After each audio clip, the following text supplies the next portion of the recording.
Hello friend, welcome to our channel. আজ আমরা তরঙ্গ সম্পর্কে পড়ব। তাহলে চলো শুরু করা যাক।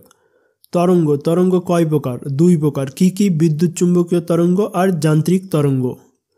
বিদ্যুৎ চুম্বকীয় তরঙ্গ শূন্যস্থান, গ্যাস, কঠিন, তরল পদার্থের মধ্যে দিয়ে চলাচল করতে পারে। বিদ্যুৎ চুম্বকীয় চলার জন্য কোনো মাধ্যমের প্রয়োজন হয় না।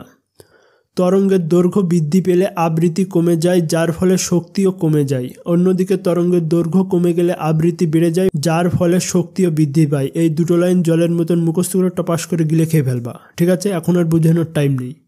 গামা রশ্মি, এর খোঁজ করেছিল পল ভিলার্ড। সবচেয়ে শক্তিশালী রশ্মি গামা রশ্মি। আবৃত্তি ও শক্তি অত্যন্তই বেশি থাকে। মানুষের শরীরের গভীরে প্রবেশ করতে পারে গামা রশ্মি। ক্যান্সার ঠিক করতে ব্যবহার করা হয়। এক্সরের খোঁজ করেছিলেন কে? উইলহেম রন্টেজেন। শুধু মনে রাখবা, রন্টেজেন এক্সরের খোঁজ করে। আর এক্সরে ব্যবহার করা হয় কিসে? হাড়, দাঁত, শরীর ভেঙে চুরে গেলে সেখানে এক্সরে করতে ব্যবহার করা হয়। মানুষের যে এক্সরে হয় সেটা হয় 5 রন্টেজেনে। আর যদি 20 অর্থাৎ 20 রন্টেজেনের বেশি হয় তাহলে মানুষের পক্ষে সেটা ক্ষতি। পরমাণু বোমের মধ্যে 250 রন্টেজেন থাকে। তাহলে বুঝতে পারছো যেখানে পরমাণু বোম পড়বে সেখানে মানুষের কী অবস্থা হবে। অতি বেগুনি রশ্মি, এর খোঁজ করেছিল কে? রিটার। অতি বেগুনি রশ্মির খোঁজ করেছিল রিটার। অতি বেগুনি রশ্মির ফলে কি হয়? ত্বকে ক্যান্সার হয় অতি বেগুনি রশ্মির ফলে। অতি বেগুনি রশ্মির ব্যবহার জীবাণুনাশক মেশিনে, বিভিন্ন প্রযুক্তিতে ব্যবহার করা হয়। আরও মেশিন, যে জল পরিষ্কার করে আরও মেশিন, সেই তার ভেতর কি ব্যবহার করা হয়? অতি বেগুনি রশ্মি ব্যবহার করা হয়। দৃশ্যমান আলো, এর খোঁজ করেছিল কে? নিউটন করেছিল এর খোঁজ। দৃশ্যমান আলোর খোঁজ করেছিল। আমরা এই তরঙ্গ দেখতে পারি, অর্থাৎ এর আগে যেসব তরঙ্গগুলো আছে, যেরকম গামা রশ্মি, এক্সরে রশ্মি, অতি বেগুনি রশ্মি, এই তরঙ্গগুলো আমরা খালি চোখে দেখতে পাই না। আর দৃশ্যমান আলো, এর থেকে আমরা দেখতে পাই যে আলোগুলো, সেই আলোগুলো কি? রামধনুর যে আলোটা আসে, সেই 7টা আলো, সেটা আমরা দেখতে পাই। তার জন্য কে দৃশ্যমান আলো বলা হয়। এর খোঁজ করেছিল কে? নিউটন। অবলোহিত রশ্মি অর্থাৎ ইনফ্রারেড রেস। অবলোহিত, এটা উচ্চারণ করতে কষ্ট হবে, মনে রাখবে যে ইনফ্রারেড রেস। এর খোঁজ করেছিল কে? হার্শেল। ইনফ্রারেড রেস খোঁজ করেছিল হার্শেল করেছিল। এটি বায়ুমণ্ডলকে গরম করে রাখে।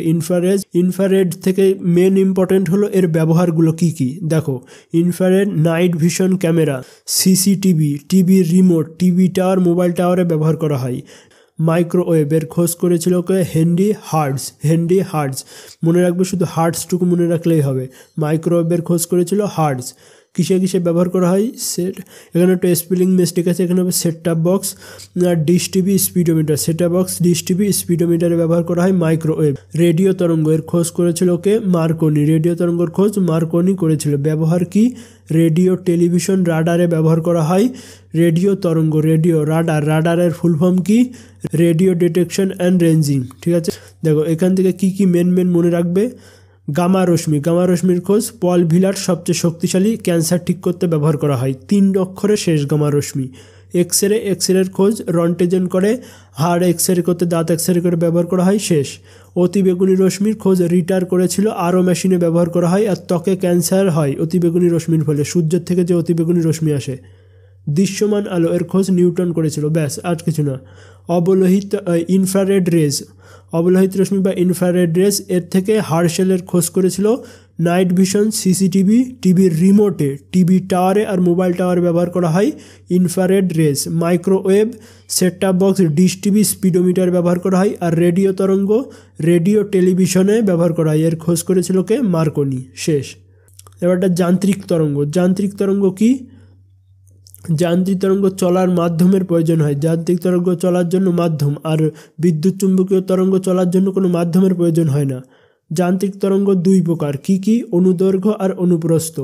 দেখো, অনুদৈর্ঘ্য তরঙ্গ কম্প্রেশন আর রিল্যাক্সেশনের মাধ্যমে চলাচল করতে পারে। অর্থাৎ শুধু এটুকু মনে রাখবে যে অনুদৈর্ঘ্য তরঙ্গ কিভাবে চলাচল করে?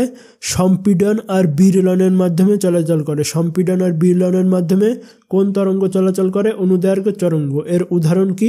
সানাই, বাঁশি, তবলা। আর সিং আর গর্তের মাধ্যমে চলাচল করে অনুপ্রস্থ তরঙ্গ। সিং এবং গর্তের মাধ্যমে চলাচল করে অনুপ্রস্থ তরঙ্গ। উদাহরণ কি? বীণা আর গিটার। এই দুটো থেকে কমই প্রশ্ন আসে। যদি প্রশ্ন আসেও তাহলে আসবে যে সম্পীড়ন আর বিরলনের মাধ্যমে কোন তরঙ্গ গমন করে? অনুদৈর্ঘ্য তরঙ্গ সম্পীড়ন আর বিরলনের মাধ্যমে গমন করে। আর সিং আর গর্তের মাধ্যমে কে চলাচল করে? অনুপ্রস্থ তরঙ্গ, ঠিক আছে? Thanks for watching. ভিডিওটা ভালো লাগলে একটা লাইক করো, কোনো ডাউট থাকলে কমেন্ট করো এবং চ্যানেল নতুন হয়ে থাকলে সাবস্ক্রাইব।